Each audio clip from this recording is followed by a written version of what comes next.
Kuna sehemu duniani ambapo sheria za wanadamu haziwezi kufanya kazi, sehemu ambayo makubaliano ya zamani na ulimwengu wa kiroho bado yanaheshimiwa zaidi hadi leo. Je, nini hutokea pale watu wanapovunja mikataba ya kiroho? Je, tamaa inaweza kuamsha laana iliyolala kwa miaka mingi? Leo nakuletea moja ya hadithi za kutisha zaidi kutoka Indonesia, hadithi ya kiwanda cha sukari kilichogeuka kuwa mlango wa kuzimu. Oi, karibu sana hapa Damaricap, utaenjoy kinoma. Yes, chuma kimeanza kwa kutuonyesha hili gari likiwa linatengenezwa, lakini huku kwenye bodi kuna watu wanapanda kwa ajili ya safari. Humu zinapanda piskali na masela. Huyu bigi anaiambia hii pisi kwamba kama safari itakuwa ndefu sana na ukachoka njiani, mimi nipo tayari usinzie kwenye bega langu. Sawa bibie? Sawa Eti bega langu limeumbwa kwa ajili yako mami. Nyamilelesa. Watu wanacheka. Bonge kapenda bwana. Haya sasa, chuma kimeanza safari. Na fahamu tu, hii ni true story. Safari ilikuwa ndefu sana na gari pia linaelekea kiwanda cha sukari.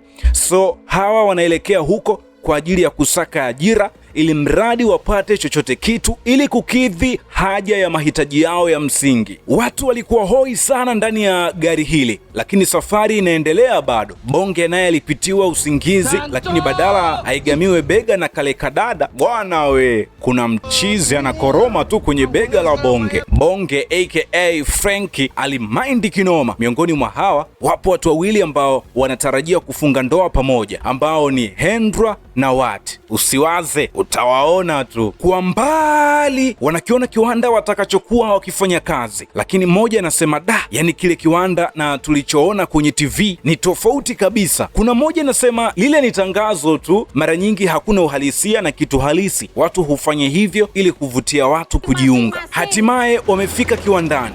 Wanaambiwa kila mtu aangalie namba ya chumba chake aliyopewa ili akapate muda wa kupumzika. Watu wamepangishwa mistari kama mateka, unaambiwa nyamilelesa amba. Hatimaye maakuli yameiva, so warembo wamekaa meza moja hapa wanatambulishana. Huyu anasema anaitwa Hendra, huyu naitwa nani, huyu mwingine anasema anaitwa Naning. So wa kwanza anaitwa Enda, sio? Furaha imetawala hapa. Wakiwa hapa wanasikia kuna kengele inagonga. Wewe, Enda alikuja kuchungulia hiyo kengele. Kimoyomoyo anajiuliza, au ndo ile ambayo tumeambiwa ikilia tusitoke? Upande huu jamaa alikuwa anajiandaa kuswali kabla ya kulala. Ghafla kilimtokea kiumbe cha ajabu. Hapa napo Enda alikuwa anakunywa maji, lakini ghafla anasikia kuna sauti za kitu kinagonga kwa juu, lakini hakioni. Ghafla kiumbe kilipita shwa. Kapagawa. Ni nani? Au Wat? Au Ran? Au nani? Usiambiwe, hichi kiwanda kina mabalaa bwana. Amkeni, amkeni. Kumbuka ile kengele ikilia hutakiwi kutoka nje mtu yeyote yule. Enda yeye katoka akifuata kile kivuli kinapoelekea. Kumbuka nje ni giza totoro na mwanga unaonekana kiwandani tu, lakini kivuli kinaelekea huko na Enda yupo nacho sako kwa bako. Enda ameingia humu kiwandani sasa. Tunaona mashine tu na utulivu sio wa kawaida. Haka kadem kajasiri kinoma. Mwingine hapa angeshakimbia kitambo sana. Haya, nyuma kule kuna kiumbe cha kutisha kile. Leo kazi ipo. Enda kuna sauti fulani anazisikia kwa mbali ndani ya jengo hili, sauti za vibe, lakini hajaona watu hao walipo. So anapambana ili aone sauti hizo zinatokea wapi. Imagine alivyombea. Ngoja kimkute kitu. Pumbafu kabisa huyu. Enda alipochungulia hapa aliona kuna watu kibao humu ndani, lakini ni kama kuna sherehe inaendelea. Unaambiwa vile hotpot vipo vya kutosha, aka vya kushado, vikombe ndo usiseme amba. Anajiuliza hili linawezekanaje? Ghafla watu humu ndani walimuona Enda. Jamaa wapo vifua wazi, picha linaanza. Enda akaanguka chini. Hatimaye kumekucha. Hizi pisi zinatoka vyumbani kwao kwenda kiwandani kupiga kazi. Pisi zina damshile mbaya. Nani kalikuwa ni kamwisho kutoka hivi, alipendeza mpaka wenzie wanashangaa. Naning anasema huwezi jua, naweza nikapata kijana handsome kama huyu wa Wadi ama namna gani? Eti kwamba naweza nikapata kijana handsome kama wa Damari Cup. Nani anajua? Wewe Bonge kamwona crush wake, anasema haki ya Mungu, Mungu fundi, umeumbika, umependeza asubuhi hii kuliko mtu yeyote hapa, wewe nani? Wamefika mstarini, sehemu ya kupokea matangazo. Huyu madam anajitambulisha kwamba anaitwa Man.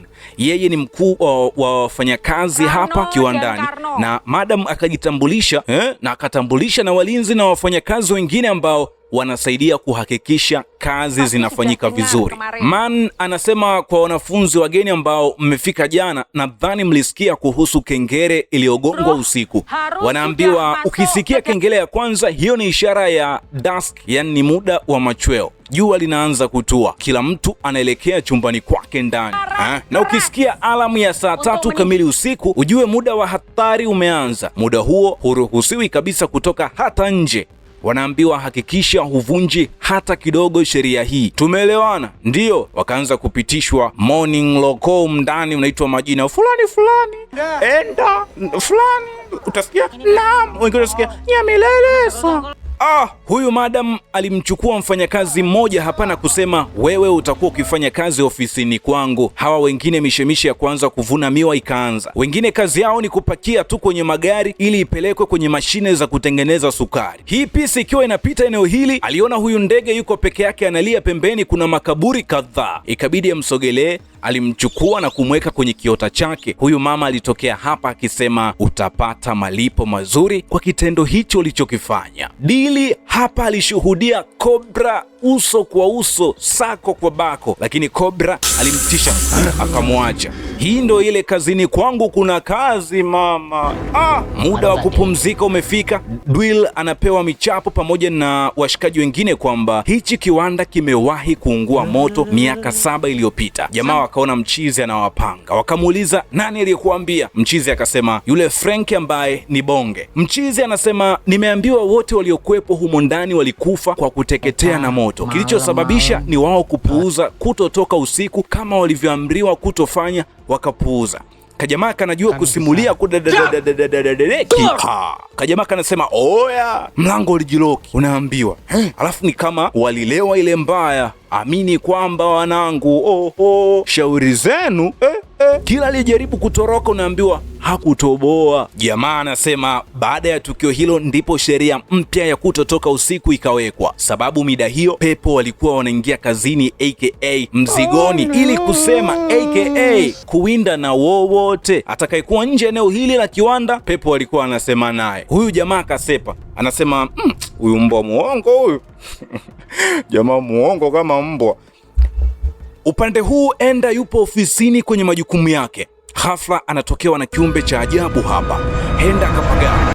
Moja haikai wala 7 kabisa. Oya, ni balaa unaambiwa. Matone ya damu yalimwangukia lakini hayaoni. Enda akasepa zake shwa, lakini alipofungua mlango tu anaona kuna mtu kama Rani anatembea hivi, so akaanza kumuita Rani!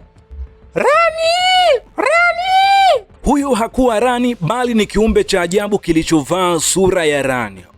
Kilimtoa nduki Enda. Unaambiwa Enda alikimbia kama mbwa. Enda akili imekuwa walu. Hapo wenzake wanamuuliza mbona hauna amani, kuna shida gani? Enda kaishiwa power. Walinzi wanapiga story hapa. Mmoja anauliza kiwanda hichi kinalipa mshahara mzuri na kama haitoshi unapewa na nyumba ya kuishi, lakini watu hawataki kufanya kazi hapa. Kwa nini? Jamaa anasema humu kuna mauzauza, ndio maana kiwanda kinaajiri watu kutoka majiji mengine. Mlinzi anashangaa Huyu mlinzi mwingine anasema hichi kiwanda kabla ya kuteketea kwa moto kilikuwa na kila kitu unachokijua wewe. Kilikuwa na shule, hospitali, supermarket, mpaka sehemu ya disco hapa. Sio tani kabisa, hadi hospitali ya vichaa ilikuwepo. Anasema hiyo mizimu noma. Mizimu ikatokea kwa nyuma shwa.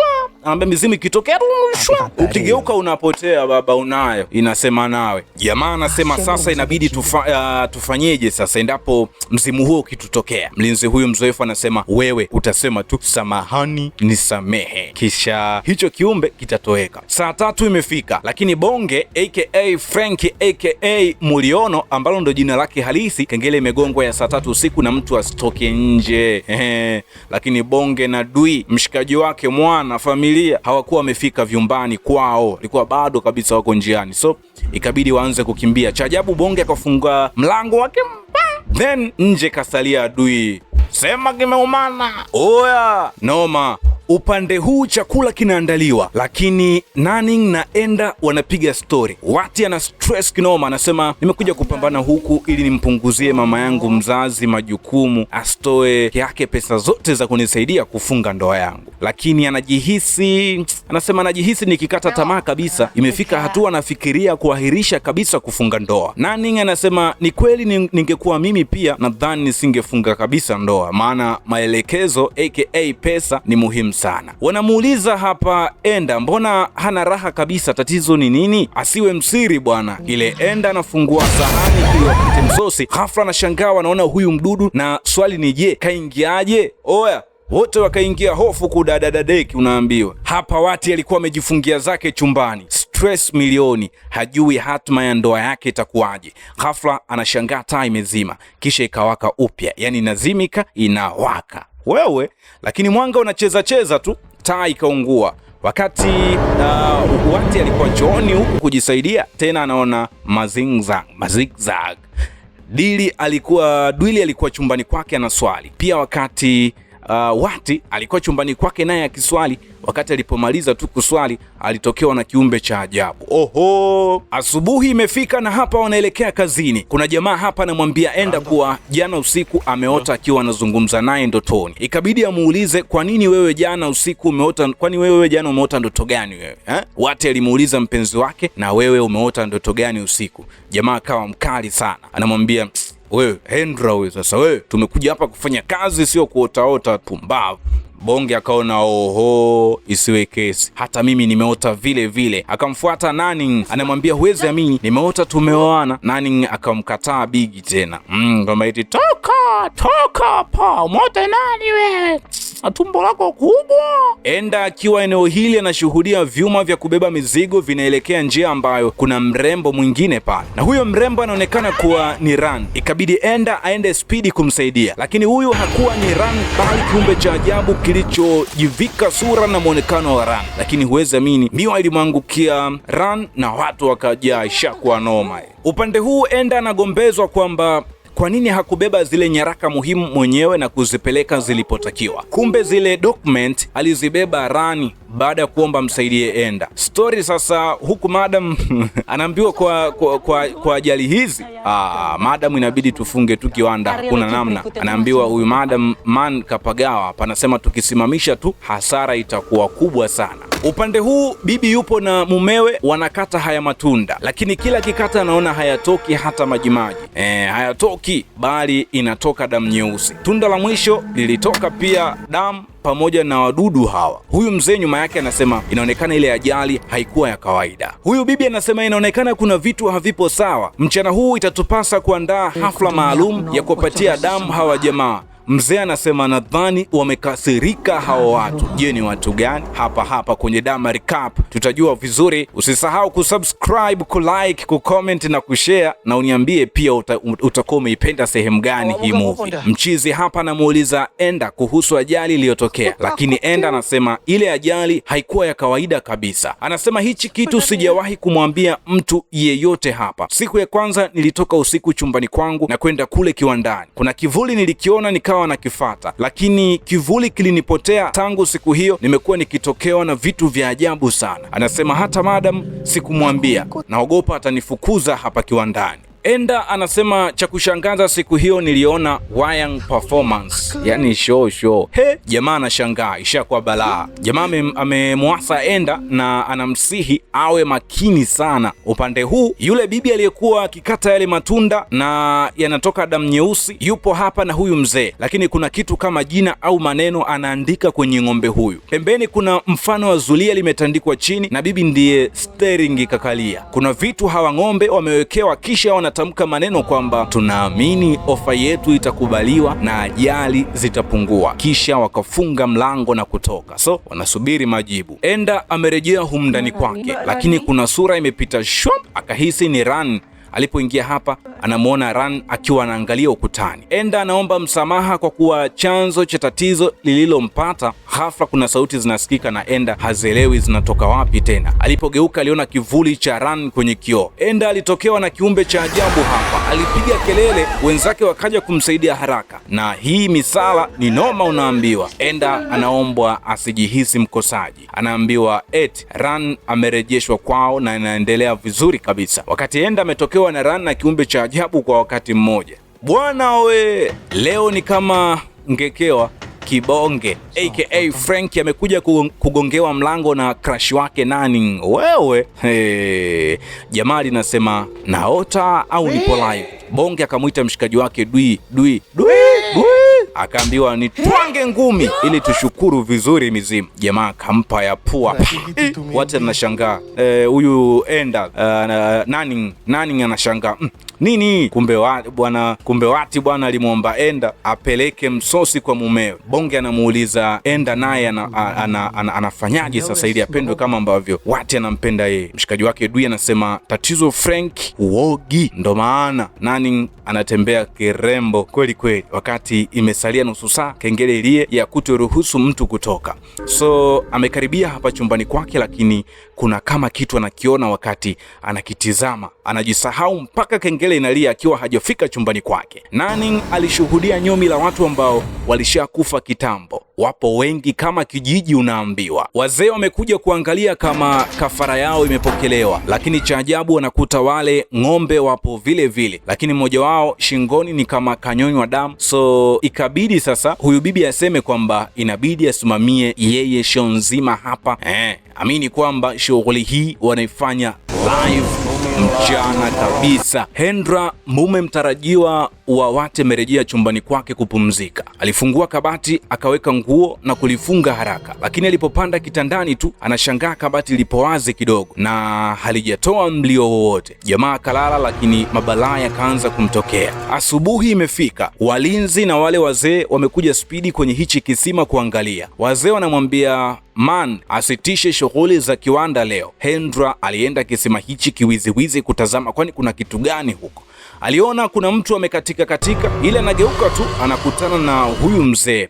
Mzee anamwambia sasa sikia, sitaki kusikia unaleta paniki yoyote hapa, na huyu ametokea kijijini kwenu? Hendra akasema hapana, ila namjua anaitwa Eko. Mzee anamuuliza Hendra, hii ni mara yako ya kwanza kuja hapa kufanya kazi za msimu sio? Anaambiwa hapa usifiche chochote nitakachohitaji kujua kukuhusu, sawa? Sawa. Enda akaambiwa leta kiganja hapa. Anaulizwa uliona nini siku ile? Enda anashangaa wamejuaje, maana hajawahi kumwambia mtu yeyote. Pembeni yake yupo Hendra, anasema Enda usifiche chochote maana hawa wanajua kila kitu. Enda anasema niliona Wayang show. Akaulizwa kwa nini ulienda? Siku ile niliona mtu ametoka chumbani pale na nilidhani alikuwa mmoja wa marafiki zangu, so ilibidi nimfate, lakini alinipotea na baadaye nikaona kundi la watu wapo kwenye sherehe. Bibi anasema hata Ran ni moja ya wahanga wa mizimu iliyopo katika kiwanda hichi. Hapa bibi anasema sio kwa sababu uliona Wayang show ndo maana yameanza tena matatizo haya, hapana, lakini kuna sheria inaonekana zimevunjwa. Mpaka sasa tunahangaika pia kujua ni sheria gani au kosa gani hilo. Enda na Hendra wanaambiwa kuna ndoto gani mliota, zinaweza kutusaidia kujua tatizo. Anasema kuna siku aliota kuna watu wawili wanaenda kwenye moja ya jengo linalopakana na kiwanda. Bibi anasema aha,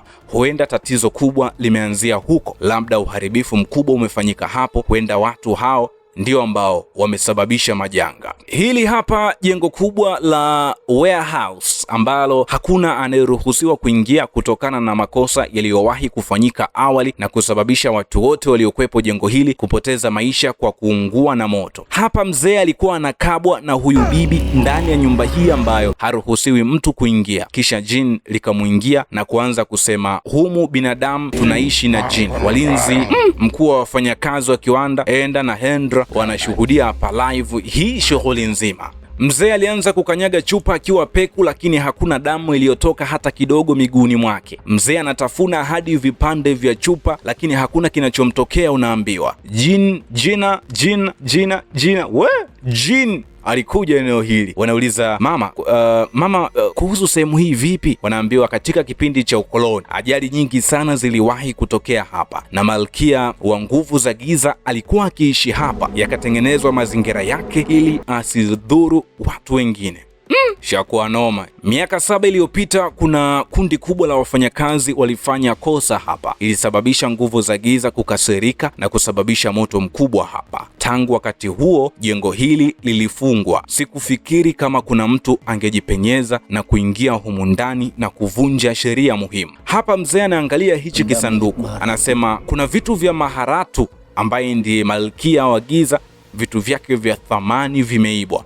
Wanaambiwa palikuwa na mkufu wa dhahabu ndani ya kisanduku hichi, na sio kila mtu anaweza kuona hichi kisanduku. Hata ukifungua unaweza usione kitu, lakini inaonekana aliingia, alikiona, ndipo akachukua. Huyu bibi anasema isee, kumbe ndio maana tupo kwenye hatari isiyo kawaida katika eneo hili. Ghafla Mrs. Mann alianza kutokwa damu puani, masikioni na mdomoni. Karno na Tarno wanaomba kumpeleka Mann nyumbani haraka sana. Bibi anasema dhahabu iliyopotea huenda imechukuliwa na watu wawili ambao mmewashuhudia ndotoni. Tafadhali tunaomba mtusaidie kuwatafuta watu hao. Upande huu Nanning ameingia chumbani kwake, anakuta mkufu unacheza, akaona ishakuwa noma, akauweka kwenye mkoba na kutaka kusepa, lakini ghafla haoni mlango wa kutokea nje. Anapogeuka nyuma anaona viumbe vya ajabu kama milioni hivi vimepanga foleni kabisa. Wati anasema tafadhali nisamehe.